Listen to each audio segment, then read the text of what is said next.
नमस्कार, सुदर्शन न्यूज देख रहे हैं आप और मैं हूं संगीता झा। खबरों में शुरुआत करेंगे उत्तर प्रदेश की खबरों के साथ। आपको बता दें कि खबर मुरादाबाद की है, जहां कुंदर की विधानसभा में कल होने वाले उपचुनाव के मतदान को शांतिपूर्ण ढंग से संपन्न कराने के लिए मुरादाबाद की मंडी समिति से पोलिंग पार्टियां रवाना हो रही हैं। यह पोलिंग पार्टियां कुंदर की विधानसभा की 225 मतदान केंद्रों और 436 बूथों पर मतदान कराएंगी। कुंदर की विधानसभा पर 3,83,488 मतदाता हैं, जो भाजपा सपा समेत 12 प्रत्याशियों के भाग्य का फैसला करेंगे। चुनाव को शांतिपूर्ण माहौल में संपन्न कराने के लिए सुरक्षा के भी खास इंतजाम किए गए हैं। मुरादाबाद के जिला अधिकारी अनुज कुमार सिंह ने बताया कि मतदान के लिए 436 पोलिंग पार्टियों को रवाना किया जा रहा है। पोलिंग पार्टियों को मतदान केंद्रों पर पहुंचाने के लिए विशेष व्यवस्था की गई है। मतदान केंद्रों पर सुरक्षा के लिए पुलिस और सुरक्षा बलों की तैनाती की गई है। कुंदर की विधानसभा सीट के लिए हमने मतदान केंद्र 225, मतदेय स्थल 436 बनाए हैं। देखिए, कल कुंदर के उपचुनाव के लिए वोटिंग होगी और आज उसके लिए पार्टी डिस्पैच का काम यहाँ पे चल रहा है। सारी बूथों पे जो व्यवस्थाएं हैं हमारी पार्टी के लिए वो और मशीनों की सारी व्यवस्था पूरी कर ली गई है। सभी जगह पे पर्याप्त सुरक्षा डिप्लॉयड है। टोटल 39 सेक्टर और 4 जोनल में इसको बांटा गया है और एक सुचारू और अच्छा चुनाव हम लोग कल कराएंगे। कितने मतदाता? लगभग 3,80,000 हमारे मतदाता हैं इस विधानसभा के अंतर्गत। सर, कितने सेक्टरों में 39 सेक्टर्स हैं और 4 जोन है। क्या व्यवस्था हाँ, संवेदनशील बूथ भी बनाए गए हैं और संवेदनशील बूथ पे जो ईसीआई का मानक है उसके अनुसार फोर्स डिप्लॉयड है और लगातार हमारे सेक्टर और जोनल ऑफिसर भ्रमणशील रहेंगे और ये सुनिश्चित करेंगे कि कहीं भी किसी प्रकार की कोई अड़चन ना आए और सुचारू और भयमुक्त वातावरण में चुनाव। सर, कल मतदान होने वाला है, क्या अपील करना चाहेंगे? मैं कुंदर की जनता से अपील करना चाहूँगा कि वो अधिक से अधिक संख्या में अपना मतदान का प्रयोग करें और एक भयमुक्त और अच्छे वातावरण में इस लोकतंत्र के पर्व में सम्मिलित। अगली खबर यूपी के बरेली से है। आपको बता दें कि किसानों को सब्सिडी जारी करने के मामले में कृषि रक्षा अधिकारी के विभाग से बड़ा खेल होता नजर आ रहा है, जहां एक और सरकार किसानों के हितों के मद्देनजर कई लाभकारी योजनाएं उनके हितार्थ अमल में ला रही है, ताकि कृषि क्षेत्र के विकास में बढ़ावा मिले। वहीं दूसरी ओर सरकार के मुलाजिम हैं, जो सरकार की नीतियों को जन जन तक पहुंचाने में सेंध लगा कर मोटी चांदी काट रहे हैं।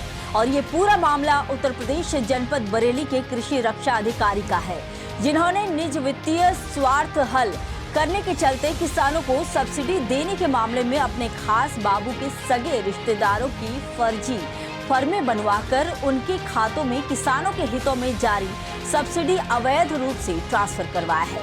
और इसी को लेकर किसानों के खेमे में बड़ा बवाल खड़ा हो गया है। किसानों का आरोप है कि जिला कृषि रक्षा अधिकारी ने अपने बाबू के रिश्तेदारों की फर्जी फर्मों में भुगतान करवाकर किसानों को सब्सिडी से वंचित रखा, जिसको लेकर किसानों ने कृषि रक्षा अधिकारी सहित संबंधित बाबू के खिलाफ मोर्चा खोल दिया है।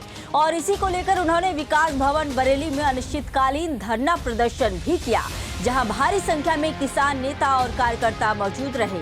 वहीं इस मामले को लेकर जब कृषि रक्षा अधिकारी मोहतरमा से बात करने की कोशिश की, तो वो अपने मोबाइल का फोन स्विच ऑफ करके ऑफिस से गायब नजर आए। भाई, शोषण का देखो, एक बात तो मानूंगा, भ्रष्टाचार का जो पुलिंदा है जिला बरेली में किया पूरे बंडल के अंदर, वो विकास भवन से ही स्टार्ट हो। शासन यहाँ पैसा भेजा, ये अधिकारी अपने पास रख लें, किसान को नहीं देते। किसान की सब्सिडी में किसान या 10 या 20% इन्हें दे दे, उसकी सब्सिडी आ जाए, किसी की सब्सिडी नहीं आने की। मुख्यमंत्री जी का शासन आदेश यहाँ के अधिकारी नहीं मानते। भाई, ये कह रहे हैं शासन आदेश को ना मानते, इसमें तो गड़बड़ झाला है। ये हमारी समझ में नहीं आ रहा।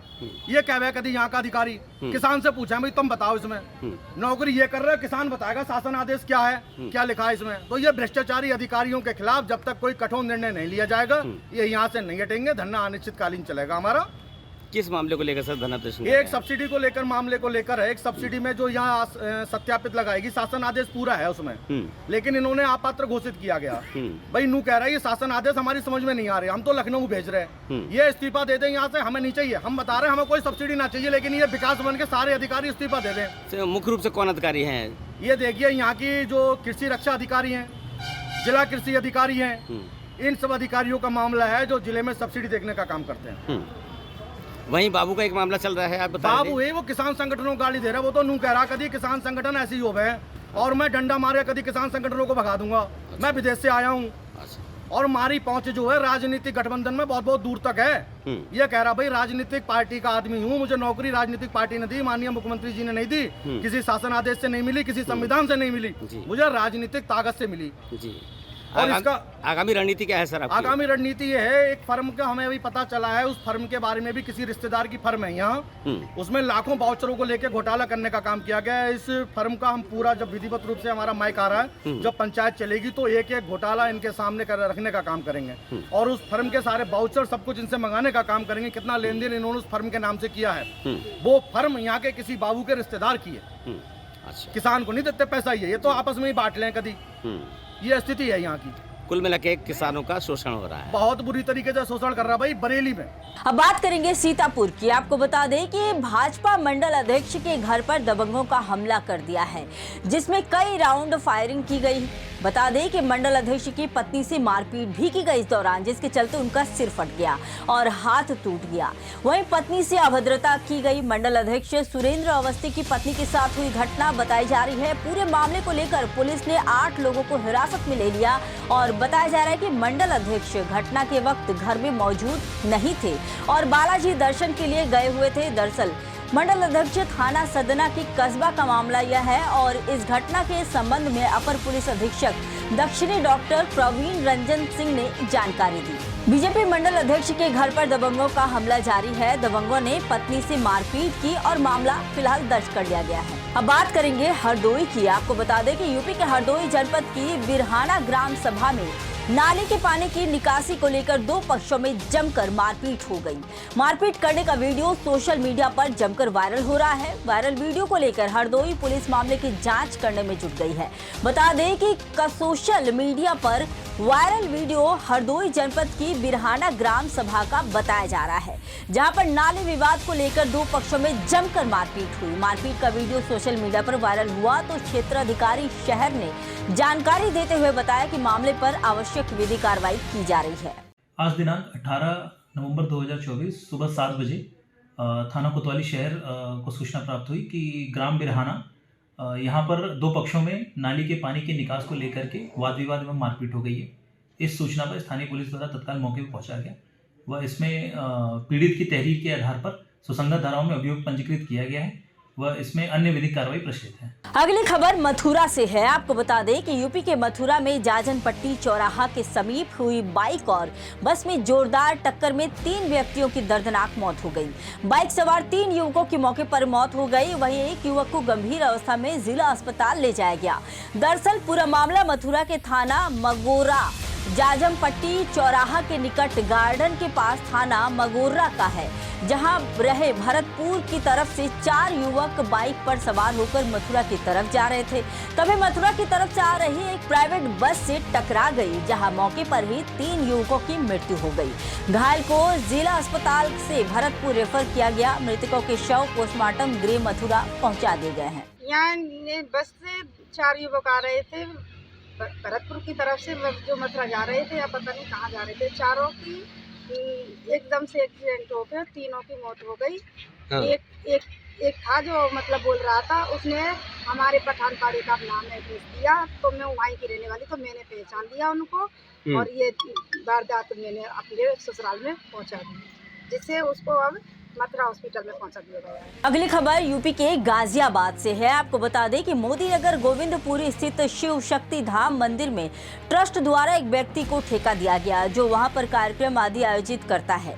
इसके द्वारा एक मुस्लिम परिवार को शादी को लेकर मंदिर परिसर के बगल में स्थित कमरे व धर्मशाला आवंटित की गई, जहां पर निकाह संपादित किया जा रहा था। ठेकेदार के इस कृत्य से हिंदू संगठन के अन्य लोगों की भावनाएं आहत हुई, जिसके बाद मौके पर पहुंचकर इसका विरोध किया गया और मौके पर पुलिस को बुलाया गया और ठेकेदार के खिलाफ कार्रवाई की मांग करते हुए शिकायती पत्र सौंपा गया, जिसके बाद पुलिस ने तहरीर के आधार पर सुसंगत धाराओं में अभियोग पंजीकृत किया और ठेकेदार मनोज सक्सेना को हिरासत में लेकर अन्य आवश्यक वैधानिक कार्रवाई की जा रही है। आज दिनांक 18 नवंबर 2024 को श्री नीरज शर्मा, जो मोदीनगर के रहने वाले हैं, के द्वारा थाना मोदीनगर पर यह तहरीर दी गई कि गोविंदपुर स्थित शिव शक्ति धाम मंदिर में ट्रस्ट द्वारा एक व्यक्ति मनोज सक्सेना को ठेका दिया गया है, जो वहाँ पे कार्यक्रम आदि आयोजित करता है।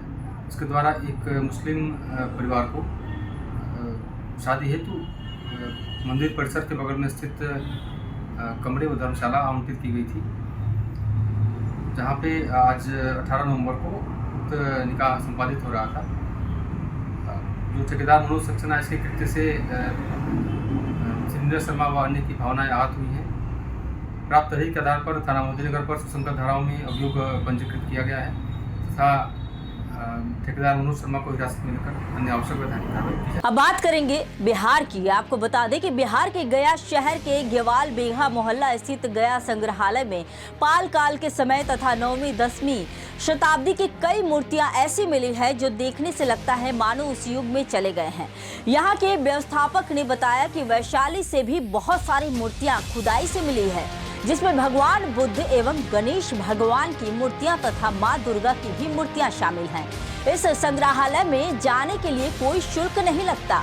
यदि कोई अपना सुझाव देना चाहता है तो उसके लिए भी एक रजिस्टर है, जिसमें अपना सुझाव दर्शक लिख सकते हैं।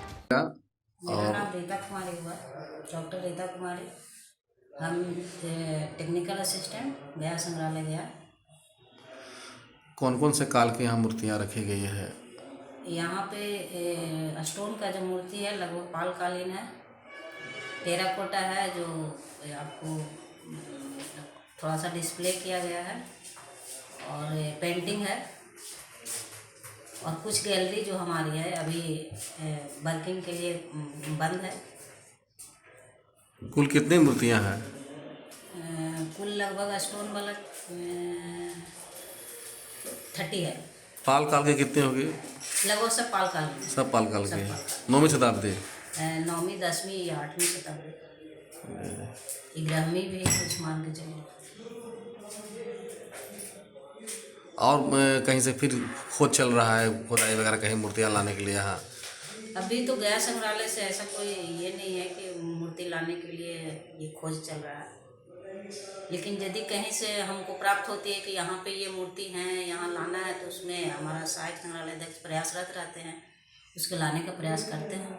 वो आते हैं, उनका यदि मान ले कुछ वो इस पे अपना विचार रखना चाहते हैं तो उनके लिए एक हम लोग रजिस्टर देते हैं, वो अपना विचार रखते हैं, और हमारे पदाधिकारी कोशिश करते हैं कि उनके विचार पे हम कुछ वर्क करें। उनका पीने का व्यवस्था, बाथरूम वगैरह सब हम लोग ढंग का ये करते हैं। कोई एंट्री फी भी है यहाँ? नहीं, कोई एंट्री फी नहीं है, एकदम फ्री है। फ्री ऑफ कॉस्ट है? Free of cost. Entry fee नहीं? नहीं, एंट्री फी नहीं है गया संग्रहालय में। पद से बता दीजिएगा अपना एड्रेस एक बार। डॉक्टर रीता कुमारी। यहाँ किस पद पर हैं? असिस्टेंट, टेक्निकल असिस्टेंट गया संग्रहालय गया। अगली खबर बिहार के मुंगेर की है। आपको बता दें कि धार्मिक और भाषाई अल्पसंख्यकों की तर्ज पर 4% से कम आबादी वाले सभी जातियों को जातीय अल्पसंख्यक का दर्जा दिलाने के संकल्प के साथ बैठक की गई। बैठक में जातीय अल्पसंख्यक मोर्चा का गठन किया गया, जिसके संस्थापक अध्यक्ष संजय केशरी ने क्या कुछ कहा, आप भी सुनिए। हमें ना भीख चाहिए और ना ही हमें कर्जा चाहिए। 4% से कम आबादी वाले सभी जातियों को हमें जातीय अल्पसंख्यक का दर्जा चाहिए। आज भी बिहार ही नहीं, पूरे देश में सभी राजनीतिक दल बिना किसी अपवाद के जातीय आधार पर राजनीति करते हैं। चाहे टिकट देने का बात हो, चाहे पद देने का बात हो, या सत्ता समीकरण का बात हो, जाति के आधार पर हर दल राजनीति करते हैं। और जाति के नाम पर वोट लेने वाले किसी भी राजनीतिक दल ने छोटी छोटी जातियों के लिए जातीय अल्पसंख्यक का दर्जा दिलाने का कोई प्रयास नहीं किया। अल्पसंख्यक मतलब जिसकी संख्या कम। जब देश में धर्म के आधार पर धार्मिक अल्पसंख्यक सही है, जब देश में भाषा के आधार पर भाषाई अल्पसंख्यक सही है, तो जाति का राजनीति करने वाले देश में 4% से कम आबादी वाले सभी जातियों के लिए जातीय अल्पसंख्यक का दर्जा क्यों नहीं है। आज हम लोग दिल्ली स्थित प्रख्यात पत्रकार श्री चंद्रशेखरम जी के दिशा निर्देश पर यहां एकत्रित हुए और जातीय अल्पसंख्यक मोर्चा का गठन किया गया, जिसका अध्यक्ष सर्वसम्मति से मुझे यानी संजय केसरी को निर्वाचित किया गया। अब हम लोग बिहार ही नहीं पूरे देश में 4% से कम आबादी वाले सभी जातियों के लिए जातीय अल्पसंख्यक का दर्जा दिलाने का हर संभव प्रयास करेंगे, किसी भी हद तक जाएंगे। ना तो हमें भीख चाहिए, ना ही हमें कर्जा चाहिए। 4% से कम आबादी वाले सभी जातियों को सिर्फ जातीय अल्पसंख्यक का दर्जा चाहिए।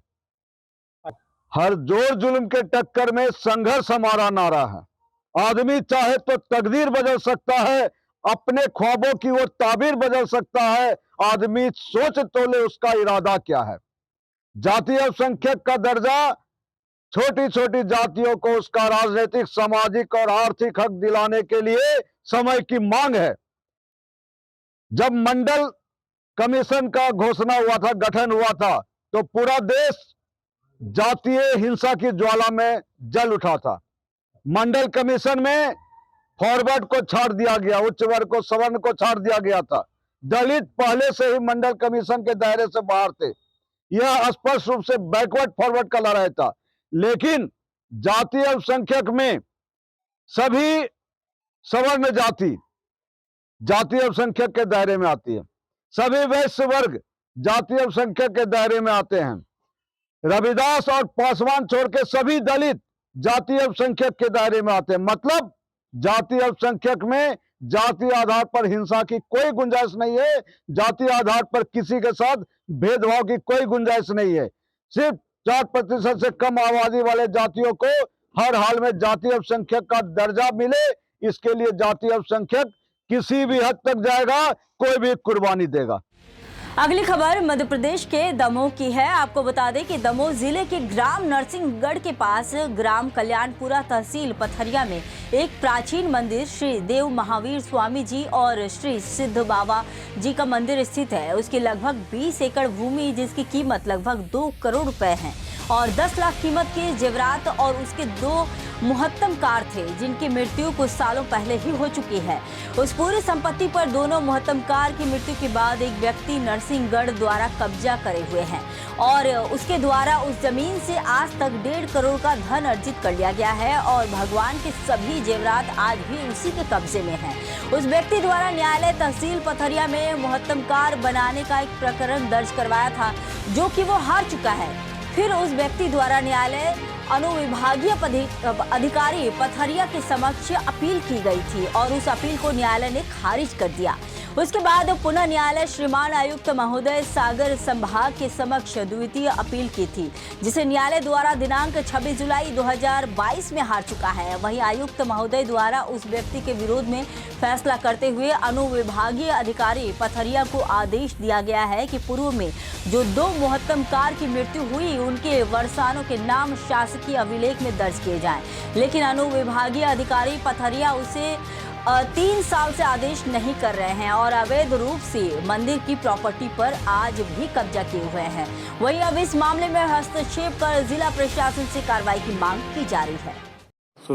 दमोह मुख्यालय से 20 किलोमीटर दूर ग्राम कल्याणपुरा में स्थित है महावीर स्वामी देवनारायण मंदिर, जिसमें करीब 2 करोड़ की जमीन लगी हुई है। आइए हम आपको दिखाते हैं महावीर स्वामी ट्रस्ट और सिद्ध बाबा ट्रस्ट की ज़मीन, जिस पर राकेश पाठक नरसिंहगढ़ द्वारा कब्जा किया गया है। इसको आप देखिए, ये 20 एकड़ ज़मीन है पूरी, लगभग 2 करोड़ रुपए की ज़मीन है, जिस पे अवैध कब्जा किया हुआ है। प्रशासन बिल्कुल निष्क्रिय है और श्रीमान कमिश्नर महोदय के आदेश का कोई भी अमल नहीं किया जा रहा है।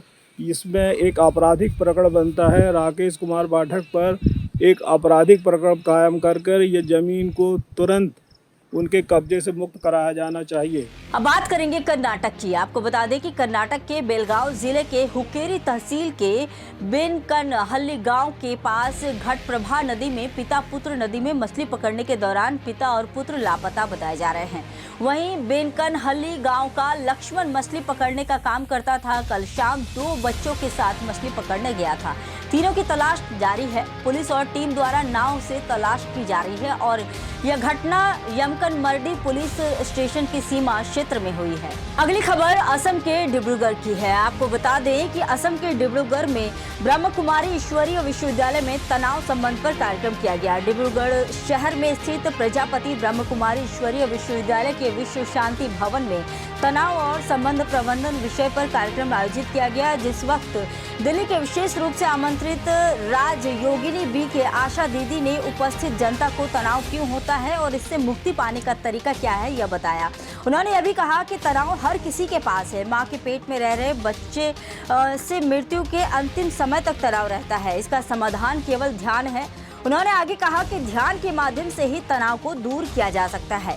कार्यक्रम में विशिष्ट रूप से आमंत्रित राजयोगिनी बी के आशा दीदी को असामिया परंपरा के अनुसार फुलाम गमछा और जापी पहनाकर स्वागत किया गया। आपको बता दें कि दिल्ली से आई बी के आशा दीदी ओम शांति रिट्रीट सेंटर के डायरेक्टर, राजयोग एजुकेशन रिसर्च फाउंडेशन की चेयरपर्सन, भारत सरकार की आयुष मंत्रालय की योगा एक्सपर्ट कमेटी की सदस्य है। बता दें कि कार्यक्रम में बच्चियों ने मनमोहक नृत्य भी प्रस्तुत किए। डिब्रूगढ़ ब्रह्म कुमारी ईश्वरीय विश्वविद्यालय की संचालिका बी ने नेता विनीता दीदी उपस्थित रही। विधान भाई के संचालन में आयोजित कार्यक्रम में काफी संख्या में महिला और पुरुष मौजूद रहे। फिलहाल के इस बुलेटिन में इतना ही। देश दुनिया की तमाम खबरों के लिए देखते रहिए सुदर्शन न्यूज। जय हिंद।